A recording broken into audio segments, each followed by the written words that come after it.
My name is Lars Peder Lundgren from the company Paneda. Today I'm going to talk about DAB head-end system, and as Hans was saying, a little bit historical background, the evolution.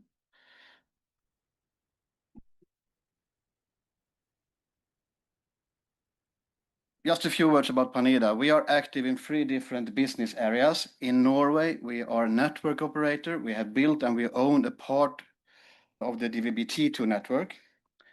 We are also active in what we call safety systems, including braking system for road tunnels, and we have equipped a little bit over 250 tunnels in Norway with our technology.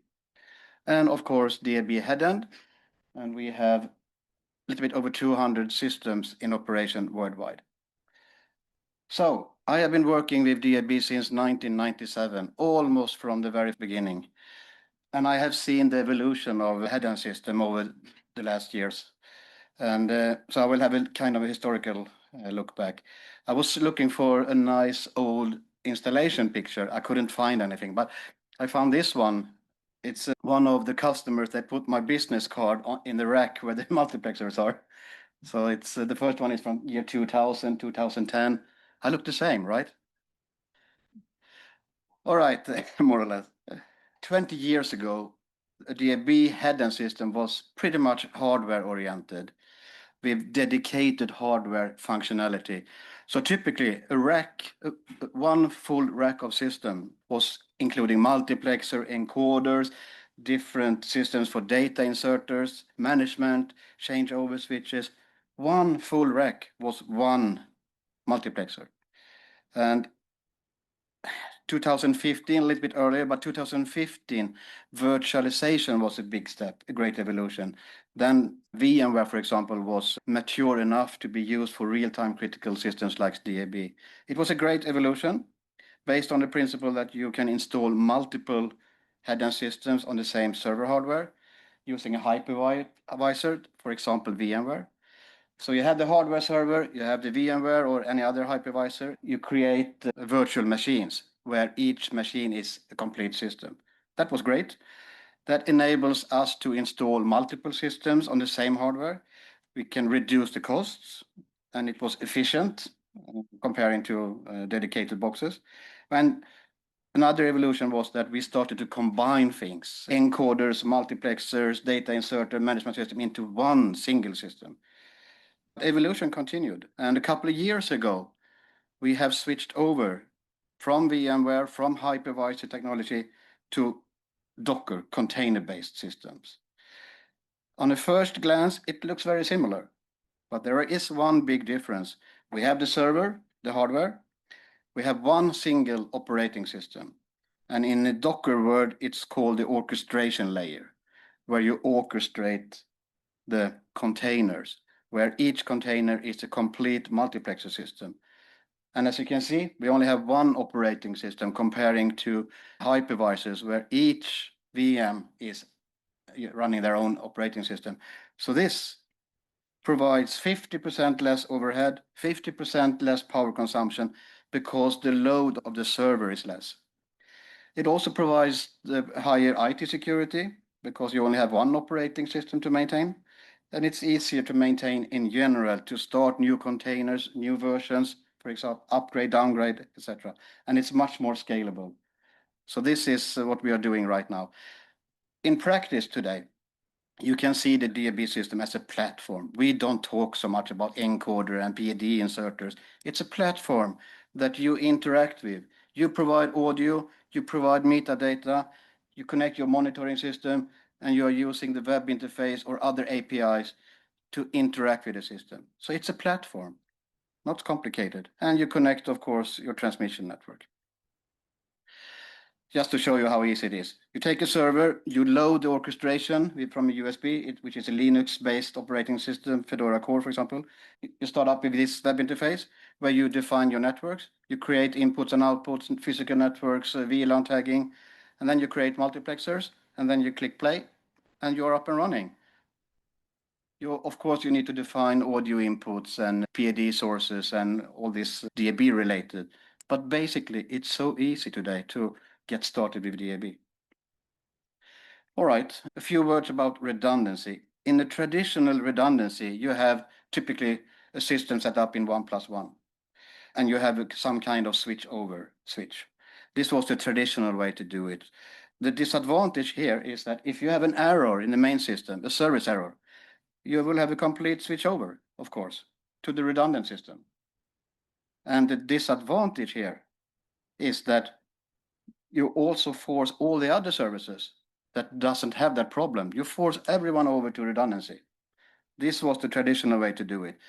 And each switch is a potential risk because the audio is not perfectly synchronized, etc. You don't have a protection against multiple errors. So if you have one error in the main system and another error in the redundant system, what can you do in this setup? Nothing. You will have one service affected on air. Some years ago, we started to think about how can we improve that redundancy. And the basic principle is today that you have content-aware switches built in the system. You can see that as service switches. So in the same scenario where you have an error in the main system, service 1 in the main system has failed, that's detected by the content switch. And that content switch will switch over and use the same service from the redundant system. So you switch services from the two systems instead of complete changeover. And this approach also protects you against multiple errors as long as they are different in the redundancy. So no more complete switches, only that service that has the issue will be affected. And we have something that we call best possible output from the redundant systems. It's not limited to 1+1, it can be a cluster of multiplexers, and you can always make sure that you have the best possible output. On top of that, you can also have audio input redundancy. I think you will hear more about that soon. You can set up different input sources as a primary, backup, or disaster recovery. It can be web streaming or even upload an audio file. So in the same setup, you can prioritize that main input in my main encoder is, of course, prioritized. As a redundant input, it can be number 1 in the redundant system. And you can build this audio matrix as you want and set priorities. And of course, seamless audio switching is possible as long as the audio is synchronized in time. So if you look at the complete setup, you have an error, main audio in the main encoder. That encoder will switch to its redundant input. But at the same time, again, it's detected by the service switch. And it's aware that the primary input on the redundant system is still okay. So I used that rather than go back to streaming. So that's how the system, you can build a very, very nice matrix of audio input redundancy and redundancy in general. And of course, on the EDI output side, nothing happens. You never switch on the output side because you have built, from the two systems, you have built a valid content. So that's how that is working. Distribution, we have a lot of experts in distribution here, so I will just very, very quickly run through that. One important thing in the transmission network is that you have, in the redundant system, you have two EDI streams. And you have to make sure that these two are identical and synchronized. So you don't risk the SFN network to be affected when one transmitter has chosen one EDI and another transmitter has chosen the other EDI. If they are not synchronized, it will never work in SFN. So SFN needs synchronized EDI, and we have what's called PFT aligned EDI output. So from the redundant systems, you can make sure that the two outputs are identical and synchronized. And that's, of course, important for the transmitters. So again, the EDI outputs, if we think about the PFT packets, you can see that as packets, 1, 2, 3, 4, 5, and so on, from the main and from the redundant system. They are identical and also time synchronized. One problem is if you have a network glitch that affects the same packet on both streams at the same time, then of course you will have, in this example, packet 4 and 5 corrupted in both streams, and the transmitter or the receiver of EDI will mute, of course. What you can do is you can time shift these two EDIs a little bit, time shifting. So in the same scenario, you can see that different packets are affected. In the mainstream, 4 and 5 corrupted, and number 6 in the redundant stream But you can see that the receiver can reuse the packets. It can find packet 4 and 5 in the redundant stream and packet 6 in the mainstream. So a good EDI receiver will be able to pick up the best possible cherry-picking fragments from either stream. SRT has been very popular the last year. Everyone is talking about SRT as adding more robustness for the EDI distribution. I think you will hear more about SRT, but the principle is that a receiver of the EDI over SRT will detect that the packet is not coming in correct order or it's missing a packet. Then it will actually ask the sender, can you resend packet 4, please? And it will be sent back again, and it will be okay on the output. That's the basic principle on the SRT. And you can add FEC and other things. So that's something that has happened lately. All right, cybersecurity. I will just touch it. I will just mention that it's super important and gets more and more important. When we are bidding on different tenders, we can see that cybersecurity is the top questions on all public tenders.